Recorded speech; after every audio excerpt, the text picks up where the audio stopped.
Anyway, bigger news: Jordan Geronimo returning to the Indiana basketball program, but that puts fans at ease. I've seen so many people thinking he was going to leave. I'm like, why?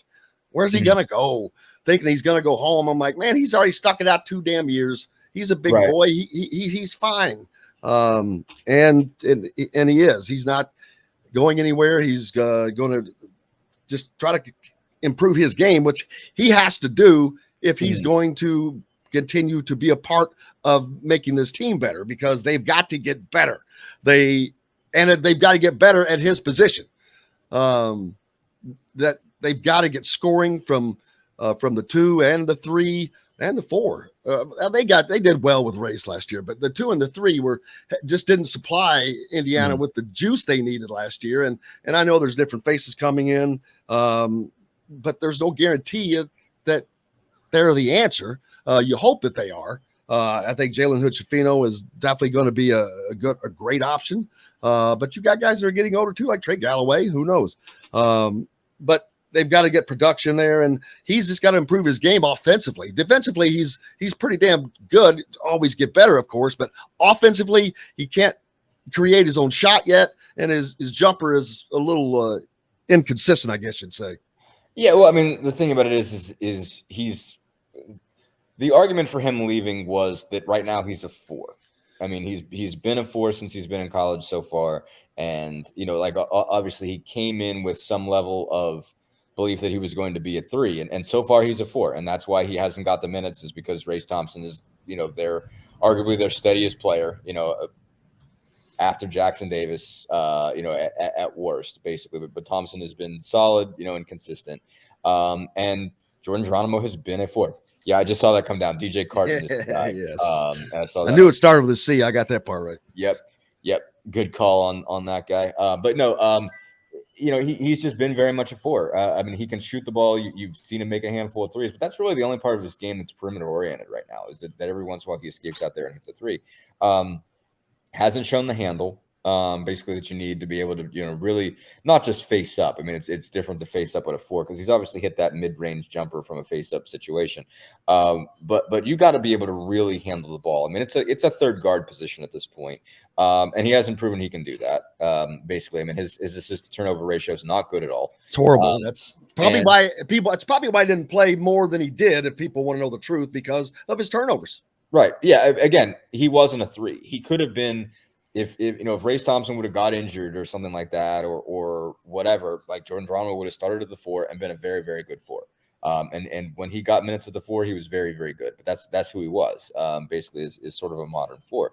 And so, like, if they need him to be a 3, so he can play with Thompson and potentially Jackson Davis if he comes back, or even Reno if they put him in the 5 if Jackson Davis leaves to start. He's got to do a lot that he hasn't proven he can do yet.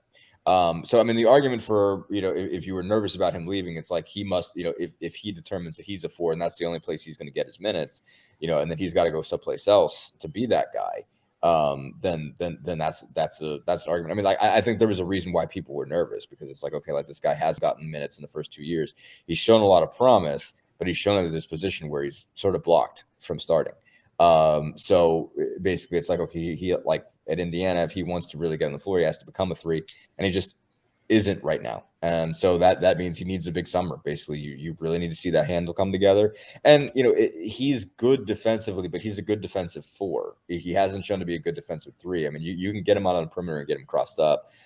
Like when he got on, I mean, I remember there was one possession in the home game against Purdue, because I just went back and checked and see what they did against Ivy, and it was mostly just Galloway did a really good job. But I mean, he cooked Geronimo on one play. I mean, he got him on the perimeter. It was just like, oh, I got this guy. And it was like one fake left and just sort of had him on skates. And so the thing is, I mean, like, again, he's terrific shot blocker, outstanding rebounder, and can handle an inside out 4, can go, did a good job on EJ Liddell, playing him against Ohio State in that win. I thought did a really good job of defending him. Was phenomenal against Wyoming just on both ends of the floor. Just a great job blocking shots and getting, running the floor and dunking and tip dunks and stuff. I mean, like, there are a lot of things he does really, really well, but most of what he does well is, again, is as a stretch-ish 4. right now, a guy who can hit the occasional three, you know, that you do have to guard out there, and can hit a you know, sort of foul line jumper.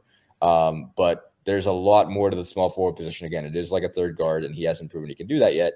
And, you know, on top of that, so there's going to be different types of guys. I mean, he's an old school small forward when that position used to be bigger. Like that's kind of the body frame he's got. You know, I mean, like you can put Xavier Johnson, Jalen Hood-Schifino, and Tamar Bates on the floor together. I mean, Tamar Bates fits the modern three. You know, right now a 2 or a 3 where they're almost interchangeable. So like he fits that a lot better than Geronimo does. So I mean, again, he's got to come a long way till he's your best option at the 3. So I think that's why people were a little bit worried that he wasn't going to stick around. Again, he's got still 3 years of eligibility left with the COVID year, if he wants them all. So it's not like, you know, man, he really has to start right now, or his clock is ticking. So worst case scenario, I mean, Thompson is done, has to be done after this year, you know, is out of eligibility. So, you know, he could be your starting forward at in a year from now in 2023-24. So he's got a lot of things working for him. I understand why everybody was nervous. He never said he was going to leave, at least to in any sort of remotely public fashion, as far as I know, and was never in the portal. So it seemed like an odd announcement for him to make. But, you know, after the addition of Reno and, you know, Thompson deciding that he was going to stick around for a 6th year, I get why he announced. It gave us a nice little story to just throw up on a Sunday. I'm sure some moved a little bit of traffic there. So, you know, still, I think good news for Indiana fans, and I get why they were nervous. So, but still a big news, I think, that he's definitely sticking around.